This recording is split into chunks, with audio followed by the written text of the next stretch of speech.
By the mid 2000s, when the market really took off, I started flipping.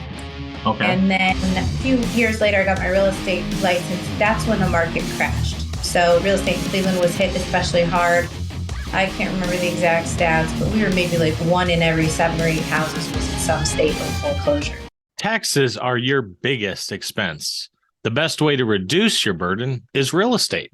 Increase your income with amazing returns and reduce your taxable income with real estate write-offs. As an employee with a high salary, you're devastated by taxes. Lighten your burden with real estate tax incentives. You can offset your income with a W-2 job and from capital gains. Freedom Family Investments is the experienced partner you've been looking for. Our Real Estate Insider Fund is the vehicle. This fund invests in real estate projects that make an impact, and you can join us with as little as $50,000. Insiders get preferred returns of 10 to 12%. This means you get paid first.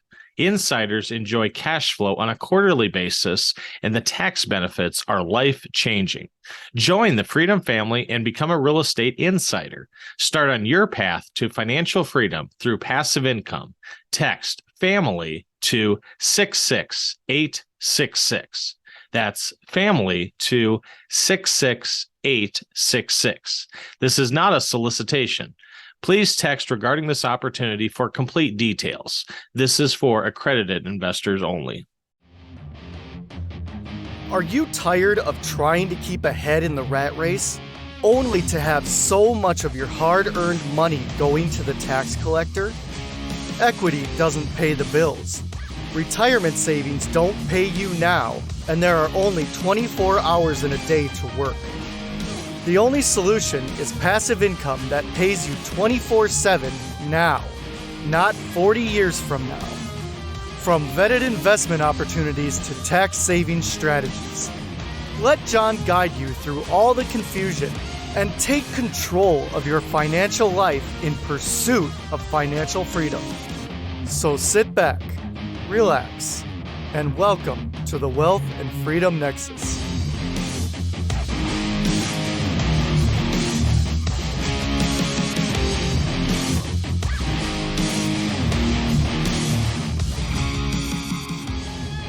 Check out the website simplepassivecashflow.com for podcasts, videos, articles, and free e-courses. If you guys have any specific questions, feel free to reach out to the team via email and we'll get you pointed in the right direction, whether it be an educational course or information about syndication deals. If you haven't read my book, The Journey to Simple Passive Cashflow, click the link below to get a free copy. Thanks to John and the Wealth and Freedom Nexus podcast. Our team is here to help you take the first step, or if you're a seasoned investor, then we're here to expand your reach into alternative investing. Hey there. Welcome back to another great episode of the Wealth and Freedom Nexus podcast. I'm John Rickgarn, your host, as always, investor, educator, and realtor.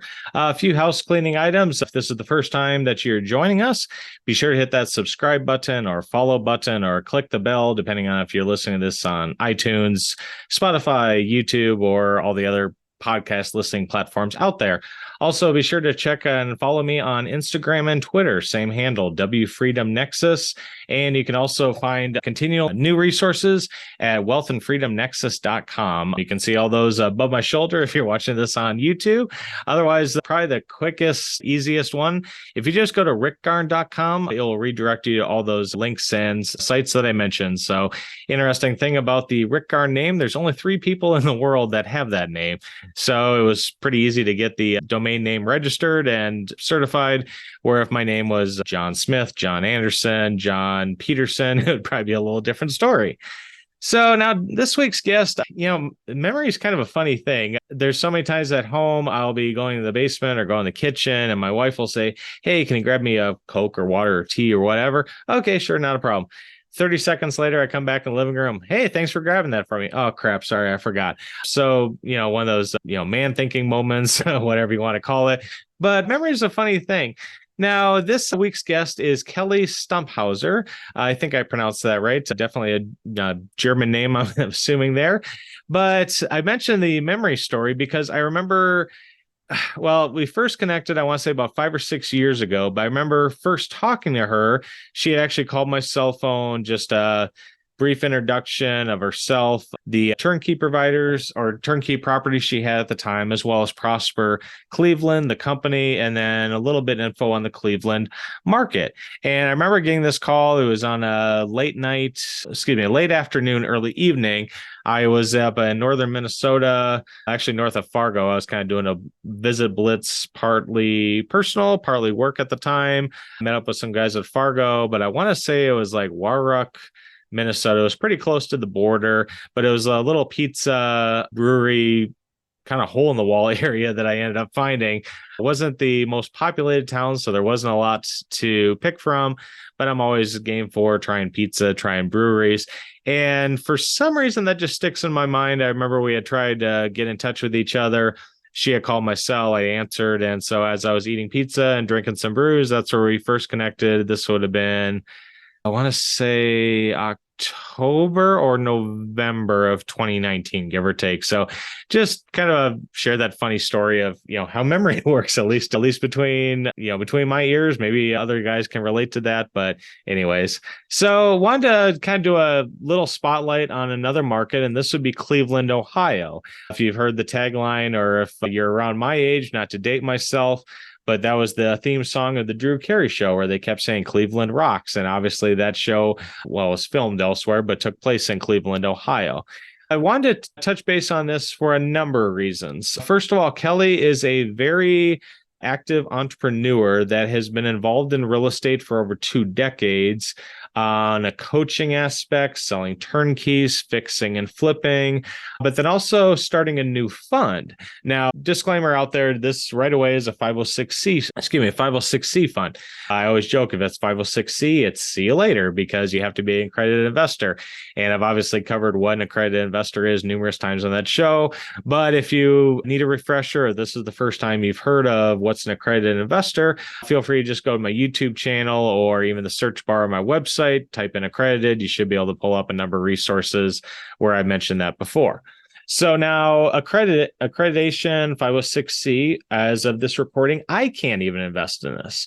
So you might be asking, well, John, why would you bring up this topic? I thought you were pushing, or not pushing, but educating us on investments that anyone can invest in, whether it's a $10 minimum, say with ground floor, or $100 or $10,000, say through a partial trust deed with Ignite funding.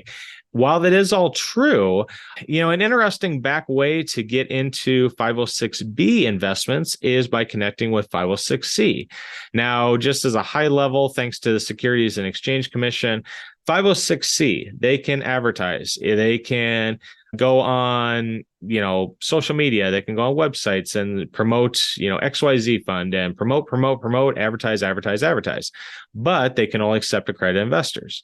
Now, if they're 506B, they cannot advertise. If you see an ad on, LinkedIn or Facebook or Instagram, more than likely it's going to be a 506C. Very unlikely it's a 506B.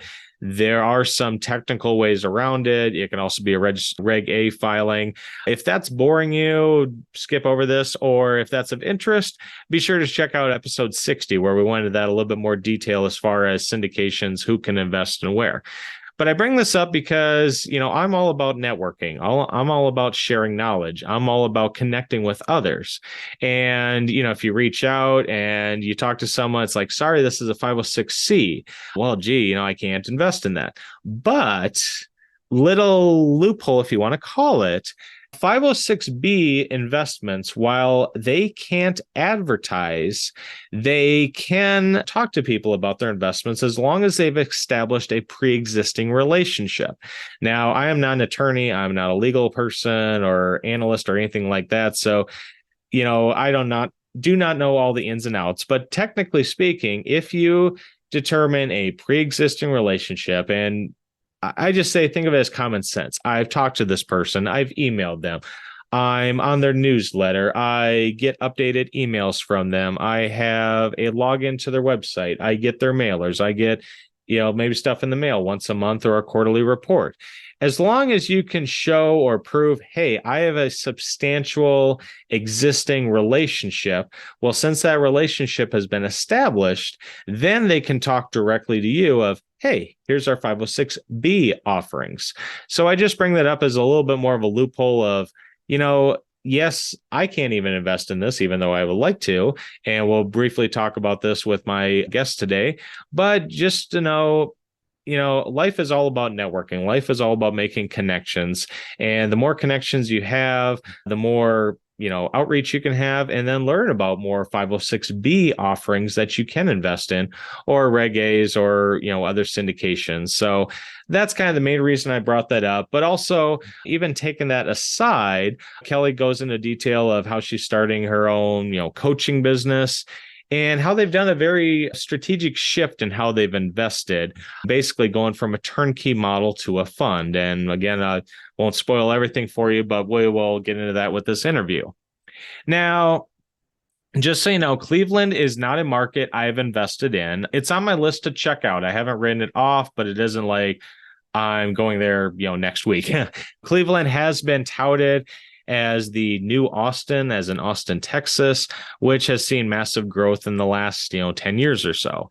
Now, I myself, and I should say we, plan to visit this maybe in 2024, for sure by 2025. This is actually as we try to schedule our last road trip to hit all lower 48 states as a family, kind of a bucket list item we wanted to do it by the time Ronald is age 3, age 4, kind of pass on the tradition that my parents did with me, visiting all lower 48 states. But we'll see how that happens. Probably end up hitting that, then New York, the Great Lakes, Niagara Falls, go up to the East Coast. It'd actually be the shortest road trip compared to the ones that we did out west, and then all the way down to Florida. So just a couple of things that I quick looked up, and feel free to do a Google or DuckDuckGo search. Cleveland is known for the Rock and Roll Hall of Fame. They're also nationally and even internationally recognized for the Cleveland Clinic. But there's also maybe some downsides or maybe black marks on the history. In fact, there's actually a debate on how this is pronounced. If it's, see if I can get this, Cuyahoga or Cuyahoga for the pronunciation, which refers to the river. And if you want just a quick Google, look up the 1969 fire where, yes, due to some spilled pollutants in the river was actually on fire in 1969. There was another fire even before that, I think in the late 1800s. But it was that fire, the 1969, that actually spurred the creation of the Clean Water Act and then led to the Environmental Protection Agency as well. A little interesting thing, you probably at least heard of the name John D. Rockefeller. Well, his Standard Oil Company was started right in Cleveland and helped to grow the city, become more prosperous in the late 1800s and early 1900s. He's even buried in Cleveland. I don't know the cemetery, but he's actually buried in Cleveland. In 1967, right in the midst of the, desegregation, civil rights movement, Martin Luther King, etc., it was the first major city in the United States to elect an African-American mayor, Carl Stokes. Cleveland also became home to General Electric in 1892, is also home to a number of Fortune 500 companies such as Sherwin-Williams and KeyBank, just to name a couple. Most interesting thing that I found out just doing a quick little Google search, the name Cleveland. The city is actually named after Moses Cleveland. It was a surveyor that founded it in 1796. Now, Moses's last name was spelled Cleaveland. So add an extra vowel in there. So that was how Cleveland was originally named. Now, supposedly the story goes back in, it was 1831 by a newspaper called the Cleveland Advertiser. This is before, computers and digital marketing and Canva and everything else. But the story goes, they couldn't fit the full name in the newspaper's masthead. So they decided to save space. This is the days before you just quick shrunk things and switch things down a font on Word or Adobe or anything like that. So in order to make it fit, they dropped the A. And like I said, this is back in 1831, almost 200 years ago. So with that, then the name stuck. So it was spelled Cleveland without the extra A in there. So just a little interesting thing that I learned about the Cleveland market. So with that, we'll get in a little bit more deep dive into Kelly, her background, her business, what she sees in the Cleveland market for investors, and maybe how best to participate in the investments in the Cleveland area after a word from one of our sponsors. Thanks for coming on with your hectic schedule. I know you said you're on the go, and thanks for being able to take this time to educate my listeners on the Cleveland market. Yeah, I'm happy to. Thanks for having me, John.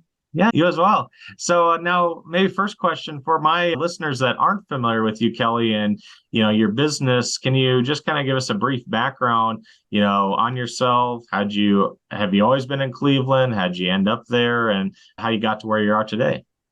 Sure. Yeah, so I'm pretty much a lifer here in Cleveland, and I've been in real estate investing for almost 20 years now. So the entire time I've been doing it here in Cleveland. I started out very DIY, like most investors. I bought my first rental property back in the early 2000s and, almost renovated it myself and managed it myself. By the mid 2000s, when the market really took off, I started flipping. And then a few years later, I got my real estate license. That's when the market crashed. So real estate in Cleveland was hit especially hard. I can't remember the exact stats, but we were maybe like 1 in every 7 or 8 houses was in some state of foreclosure. Ouch. So I went to work trying to help investors buy investment properties here and under the BRRRR model. I'm sure your listeners are familiar with the BRRRR model. Sure. And I worked for an outside firm. And then when the banks rebounded and they were giving loans to folks again, I started a turnkey company. And the name of that turnkey company was Prosper Cleveland. And we were selling turnkey real estate to investors from all over the country, primarily the West Coast. And I bought a property management company to service that turnkey company a couple of years later. And then started investing in some multifamily and just started a real estate fund, actually. So we've kind of moved from the turnkey model to a fund model. Very excited about that. So, at this stage in the game, I've kind of figured out how to enterprise, what I've done all these years. We have a title company here in Cleveland. I have a property management company. We have the fund and some other services that revolve around those entities. Sure. Okay. Makes sense. And now since you started, Kelly, especially with the turnkey and have your property management company that you purchased as well, ballpark, during that time, how many doors or how many properties are you currently managing or flipping in a given year? So this past year, we really slowed down. I'd say my peak year, I think I did 207. Generally, during my tenure as a turnkey operator, I say I was in the turnkey space, but in many instances, I was also flipping. It really just depended whether or not I was flipping a property retail or selling it to an investor. But pretty consistently well over 100 a year.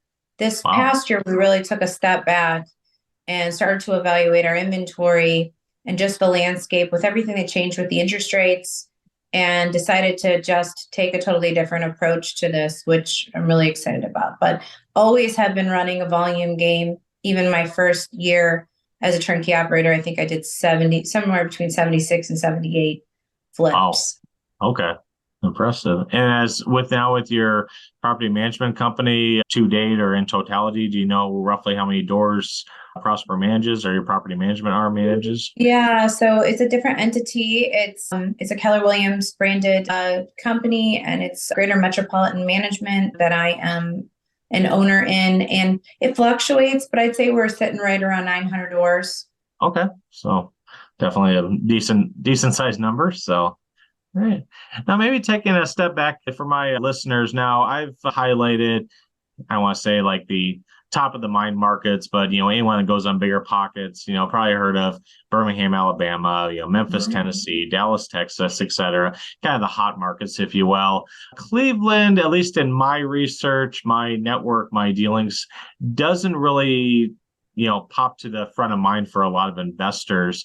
For anyone that's maybe looking to invest out of state, want to put their capital to use and invest, why would an investor look to Cleveland, or what are some of the, sticking points that make it a good market?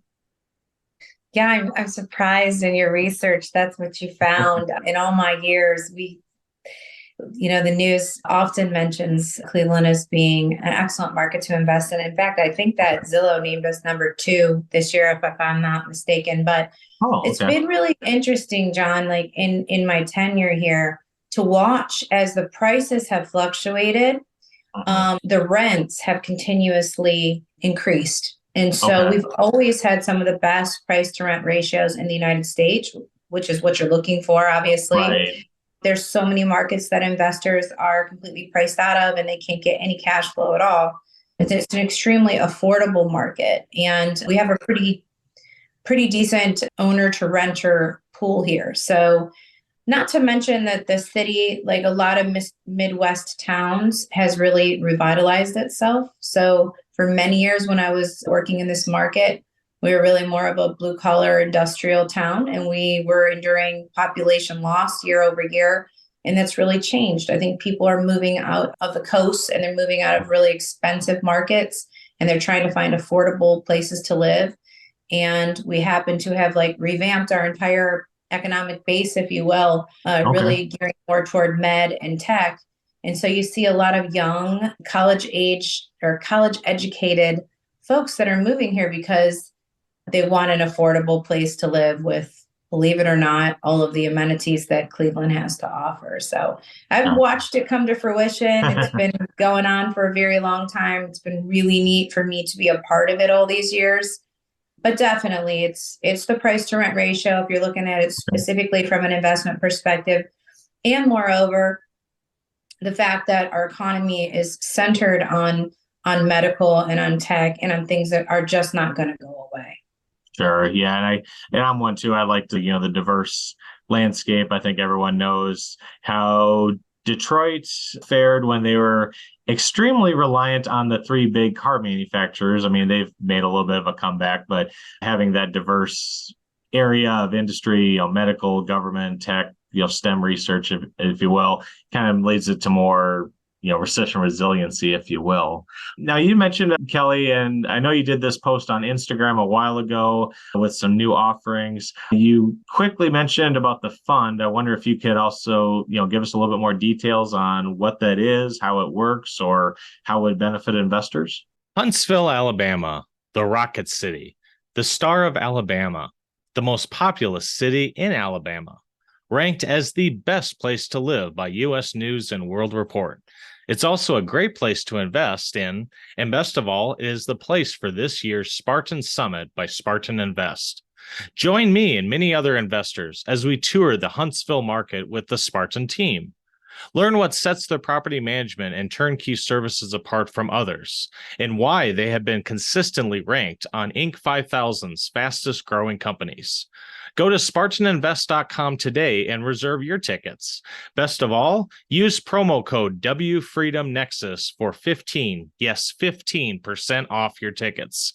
Join me October 4th through the 6th in Huntsville, Alabama, and unlock your legacy with Spartan Invest. Yeah. So, for folks that are interested in investing in the Cleveland market, but don't even know where to begin, it's an opportunity to invest passively. It's a 506c fund, and it's for accredited investors only. The name of the fund is the Prosper Fund, if people want to visit the website to find out a little bit more.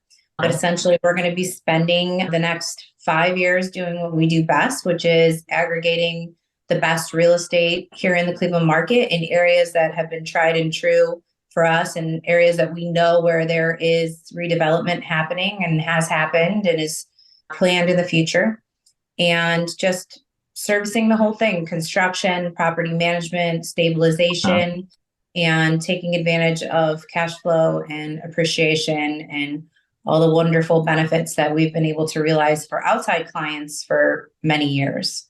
Okay, sounds good. And now with this, with the Prosper Fund, depending on when, people are listening to this podcast in the future, is there a, minimum investment? What kind of are the target returns or preferred returns, if you will, or is there any, numbers that you can, give my listeners on that? Sure. So we are raising $25 million for accredited investors, and the shares are $50,000 a piece. It's probably best and very easy to do. If anyone's interested, they can go to the website and they can download information. They can download the private placement memorandum. They can schedule a call with an investment counselor. They can schedule a call with me, and we can talk over like any financials and specifics as it relates to the fund. Okay, sounds good. And for all those listening, as always, I'll have those in clickable link format in the show notes, so you don't have to try to find a pen and paper while you're driving or walking the dog or anything like that. So now, as a final note, Kelly, in addition to the fund, I'm always interested in seeing what other investment opportunities are out there for accredited investors, non-accredited, et cetera. But you've also said you're looking at doing like another business, like a coaching business of some sort. Can you speak to that at all? Sure. So I've been asked for a lot of years when I was going to teach. And as you can tell, balancing a lot of things. And I wanted to make sure that when and if I ventured into that space, I could do it in a really effective and obviously professional manner. And so I hired a firm, and I'm going to be bringing my coaching program to the market, hopefully in the next 30 days. Been working really hard on that. And I'm excited. It's really, I mean, I guess it's for anyone that's just getting started, all the way through people that are wanting to scale their businesses and learn how to enterprise off their real estate investing kind of core businesses. So really kind of taking everybody through my history and, how I've built and scaled my companies. Okay. Makes sense. So, all right. Well, now, in addition to the, you mentioned the fund that you have for accredited investors, your coaching, your turnkey business, your property management, as well as kind of touch base on, what Cleveland has to offer, price to rent ratios that are better than some other areas of the country. Is there anything you would like to share with my listeners that I forgot to ask about, or anything that I maybe should have asked? Just what I like to tell people is when you're going into a new area and you're interested in investing, just do your due diligence. Make sure that whomever it is that you're working with, whether it's a real estate agent or it's a contractor or it's a property management company, just that you're doing your due diligence. Anytime that you're trying to invest out of state, there's a lot that you need to know. It's a great market to invest in, but you can make a lot of very costly mistakes if you're not working with professionals. And certainly, by all means, your listeners are welcome to connect with me, and I'm happy to help in any way that I can. All right. Sounds good. And maybe on that note, Kelly, for anyone out there interested in learning more about you, maybe it's the fund, maybe it's buying a turnkey or coaching or any or all the above, what is the best way to reach out to you? And probably the best way is social media. Okay. Instagram is probably the best way to reach out to me and to connect with me, or LinkedIn. Just my first and last name, Kelly Stumphauzer, and I can direct whomever to whatever service they're interested in. Okay. Sounds good. Well, again, for all those listening, I'll have those in clickable format in the show notes. You can find Kelly on her LinkedIn or Instagram profile, which I think we initially connected on LinkedIn, or maybe it was Instagram, one of the two. I can't remember off the top of my head. Yeah. So, but with that, Kelly, again, appreciate your time. I know you're bouncing around between, spot to spot and busy life of an entrepreneur. So again, I want to thank you for your time, and thanks for educating my listeners on the Cleveland market and Prosper. Thank you, John. I appreciate it. Thank you for listening. Be sure to share, rate, review, and subscribe on your favorite podcast platform. For more updates, check out www.wealthandfreedomnexus.com. Remember, nothing on this show should be considered tax, legal, investment, or professional advice. This show is produced solely for educational and informational purposes. Please consult an appropriate and licensed tax, legal, real estate, or business professional for specific advice for your situation. For distribution or publication rights or media interviews, please contact the host.